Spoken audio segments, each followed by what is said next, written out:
Hello বন্ধুরা, আপনারা সবাই কেমন আছেন? আশা করি সবাই ভালো আছেন। আজ আমি বানাবো চিংড়ি মাছের পুঁই শাক। তবে চিংড়ি মাছটা প্রথমে আমি কেটে ভালো করে বেছে ধুয়ে নেব। চিংড়ি মাছের পিছনে যে শিরাটা আছে না, সেই শিরাটা ভালো করে বের করে নিতে হবে, নাহলে পেটের পক্ষে খুবই খারাপ, পেট খারাপ হয়। চিংড়ি মাছটা আমার কাটা হয়ে গেছে, ভালো করে ধুয়ে নিয়েছি। এবার নুন হলুদ দিয়ে ভালো করে আমি এটাকে মেখে রেখে দেব। এবার আমার লাগবে পুঁইশাক পাতা। পুঁইশাক পাতাটা ভালো করে কেটে নিয়েছি। নিয়ে এবারে লাগবে আমার আলু, পুঁইশাকের ডাঁটা, কুমড়ো, সব কিছু আমি এক এক করে সব কেটে নিয়েছি। বেগুন টেগুন সব কেটে নিলাম। এবার আমি তেল দিয়ে আগে প্রথমে চিংড়ি মাছটা ভেজে নিয়েছিলাম, আবার দিয়ে দিলাম চিংড়ি মাছটা, দিয়ে ভালো করে ভাজতে থাকছি। কেন চিংড়ি মাছটা একটু হালকা করে ভাজবেন, কেন কড়া করে ভাজবেন না। কড়া করে ভাজলে কি হয়, চিংড়ি মাছটা শক্ত হয়ে যায়। শক্ত হয়ে গেলে ভালো লাগবে না। দেখুন আমি চিংড়ি মাছটা হালকা করে ভেজে নিয়েছি। আপনারা পারলে কড়া করে ভাজতেও পারেন, তবে এইভাবে ভেজে নিতে চিংড়ি মাছটার পুরো খোসা ছাড়িয়ে নিয়েছে। আপনারা পারলে খোসা শুধু যেটা রান্না হয় না, ওটা খেতেও খুব টেস্ট হয়, কিন্তু আমাদের সবসময় না ছাড়ানোর সময় থাকে না। খেতে গেলে সবাই ঘেন্না করে, তার জন্যে বলে চিংড়ি মাছটা ছাড়াও না কেন, এটাই বলে। তার জন্য আমি চিংড়ি মাছটা ছাড়ালাম না। এবার দিয়ে দিলাম 5 ফোড়ন, 16 লঙ্কা দিয়ে ভালো করে পেঁয়াজটাকে ভালো করে লাল লাল করে ভেজে দিয়ে দিলাম আলু ডাঁটা দিয়ে ভালো করে ভাজতে হবে। যে ডাঁটার মধ্যে যে লোদ লোদ ভাব থাকে না, সেই লোদ ভাবটা থাকবে না। ভালো করে যদি আলুটা আর ডাঁটাটা ভালো করে তেলের মধ্যে যদি ভেজে নেওয়া হয়, দিয়ে দিলাম বেগুন, দিয়ে একটু নুন হলুদ দিয়ে ভালো করে নাড়াচাড়া করতে হবে। একটু ভালো করে সবজিটাকে নেড়ে নেবো।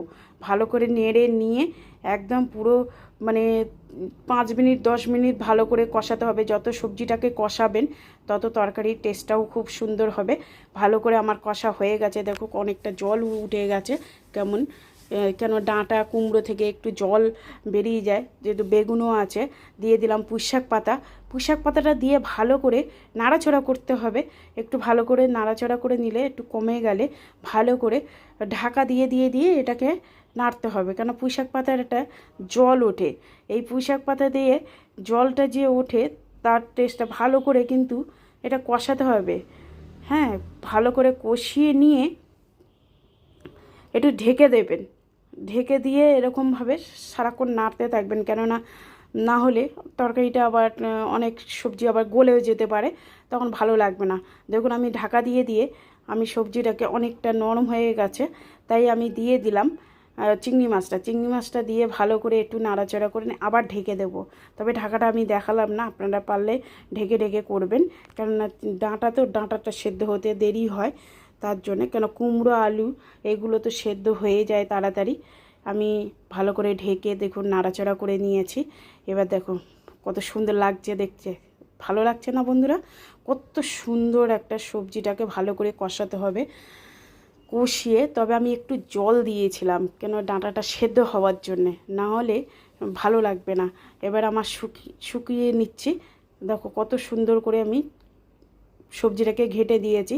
তবে আপনারা পারলে সবজিটাকে একটু গোটা গোটা রাখতে পারেন, তবে আমি একটু মাখা মাখা করে নিয়েছি, যাতে ভাতের সঙ্গে খেতে ভালো লাগে। চিংড়ি মাছের এটা ঘন্ট বলে অনেকে, পুঁই শাকের ঘন্ট। তা আমি চিংড়ি মাছটাকে নামিয়ে দিয়েছি।